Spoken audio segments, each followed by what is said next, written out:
Hi there. Today we're going to take a look at something else in U.S. history. It's actually called the Olive Branch Petition.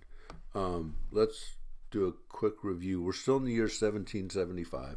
Um, in April was the Battle of Lexington and Concord, where the militia, the colonial militia, beat back the British, ran them all the way into Boston. And then in June was the Battle of Bunker Hill, where, well, the British beat back the colonial militia, and now they're kind of in a stalemate there in Boston. The British troops are in Boston. Uh, the colonial militia are outside of Boston. They have them in there. But in Philadelphia, there was a group meeting called the Continental Congress. They were from 12 of the 13 colonies, and they got together and they wrote, well, they did a couple things. First of all, in June, they appointed George Washington the commander in chief of what they now call the not colonial militia, but they call it the Continental Army. So they are taking all these militias from these different colonies, putting them all together, calling them an army, calling them the Continental Army because it's on a completely different continent than England, and saying, "Boom, we need one guy in charge." George Washington was that guy, and they sent him up to Boston to sort things out. But the other thing they did, they started working on this in June, hammered it out, was a letter to King George III, and they finally finished it and got it ready to go in July of 1775. It's called the Olive Branch Petition. And Olive Branch was a symbolic gesture given to a person that says, I want to have peace. If you went to someone carrying an olive branch, you were saying, let's have peace between us. So, and I want you to notice, we're going to look through this and notice the tone of it. It's not like, hey, we're the colonists, we deserve stuff. No, no, no, no, no, no. Look how they start out here. To the king's most excellent majesty. Majesty is like you are up there. You are really high. And then they go, most gracious sovereign. Now, sovereign is a very, very specific word that means ruler. So they're specifically saying to you, our ruler, our king. Wow. And then they even take it one step further. We, your majesty's faithful subjects. Faithful subjects. We are going to do what you say. Wow. And they list off all the colonies that they come from. Georgia did not send anybody, but all the other colonies were represented. And they finish off that first paragraph by saying, we entreat your majesty's gracious attention to this, our humble petition. Now, there's a couple interesting things. Entreat means like to beg. We beg you, your gracious attention. It would be wonderful if you could do this. And to this, our humble.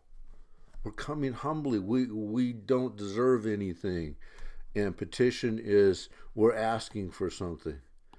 And they go through here a whole well, they lay it on really thick here.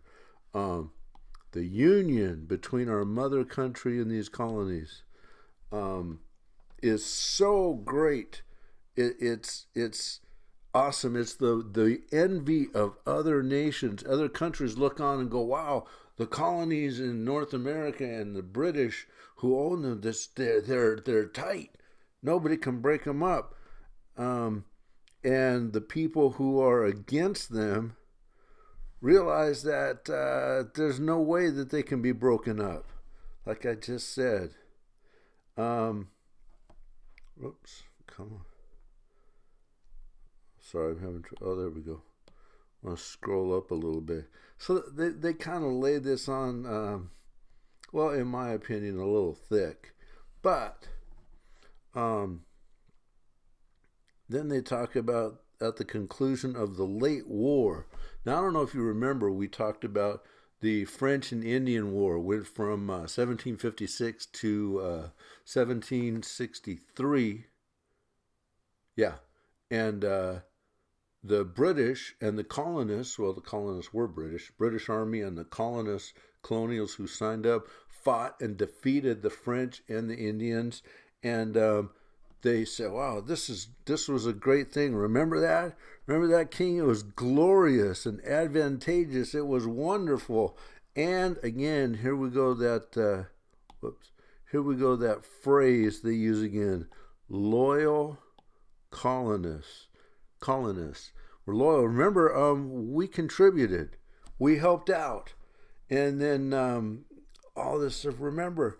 And we thought, this is where they first come up with their first suggestion of something they want. We thought that we should be permitted, we would be allowed to share in the blessings of peace and the emoluments, there's a good word, of victory and conquest. In other words, we thought we were going to get something out of this. But remember what the king did. He drew that line, the proclamation of 1763, right down the top of the Appalachian Mountains and said, nope, you guys got to stay on this side of the line. You got to stay over here by the coast. You can't be going over there into the Ohio River Valley.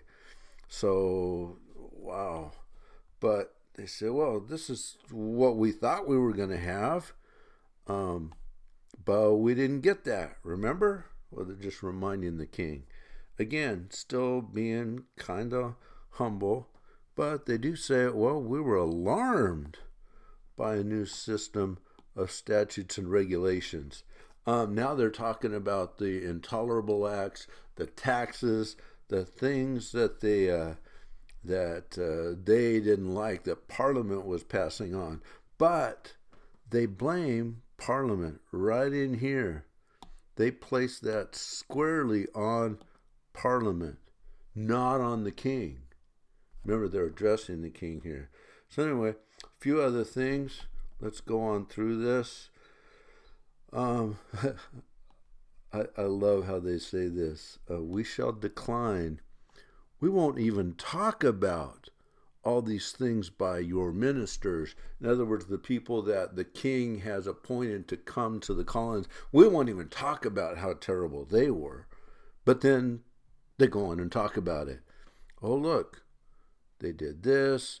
They opened hostilities. In other words, they started fighting. All of these terrible things that happened. Again, they're not specifically blaming King George. They're avoiding that at any cost because this is written to the king. And they even say here, whoops. Come on. They even say in here, put this one in green, knowing what violent resentments and animosities and evil, these terrible acts, but we were required to Almighty God, to your majesty, and to our fellow subjects, immediately to use all means of our power for averting impending calamities. Now, what they're saying is there were all these violent acts against us, so we had to retaliate. We had to get our guns together. We had to fight. But watch what they say here at the very end. We had to fight. Why? Not to save ourselves, but averting calamities that threatened the British Empire. We weren't fighting because of us. We were fighting because we want to keep the British Empire intact. Wow. They are just really laying this on. And in truth, you could say, yeah, that was a big part of it. Come on.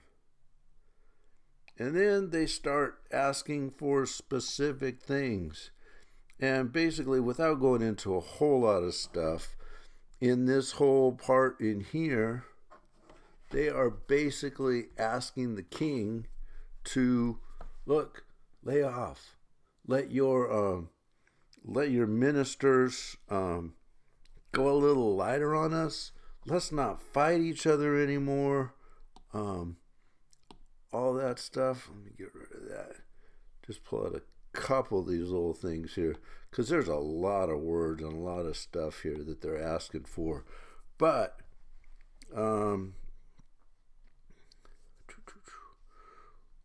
we retain too tender a regard for the kingdom from which we derive our origin. In other words, we still have a heart for Britain. Don't mistake that. Understand that. Related as we are to her, honor and duty, we will support and advance. And your majesty will find, oh man, this is huge. You really got to pay attention to this one, because we come back to this. I love this. Basically what they say right here is, if your majesty, king, if you will, just, do your part to get all this stuff, all this fighting to stop. This is huge. Your majesty will find our faithful subject on this continent. All of us here, all the colonists, you will find us ready and willing at all times, as they have ever been, with their lives and fortunes, to assert and maintain the rights and interests of your majesty and of your mother country. I want you to remember these specific words: lives and fortunes. What the colonists are saying is that if your majesty, if King George, if you will listen to what we're asking you, if you will pay attention, if you'll get Parliament and your ministers to lighten up on us, you will find out we will lay down our lives for you. We will give up our fortunes, everything we own, everything that we consider dear. We will give all that up for your will to be done, your interest to be followed, and for the greater good of England, the mother country. Again, these are huge words right here. We will be ready with our lives and fortunes. Remember those words. I will call them back to your mind. But then I just want to look at how they end all this stuff. Again, they go back one more time to say, this is what we need. Please, for your faithful colonists to the throne, take measures that will prevent the destruction of our lives. And then how they close this thing is awesome. That your majesty may enjoy long and prosperous reign. Your descendants may govern your dominions with honor to themselves and happiness to their subjects, is our sincere prayer. Our prayer for you, your majesty, is that you live long, your descendants will rule greatly. So this letter is not some demand. It's them saying, please, can't we just make this all work? And if we can, remember, let's go back to those words.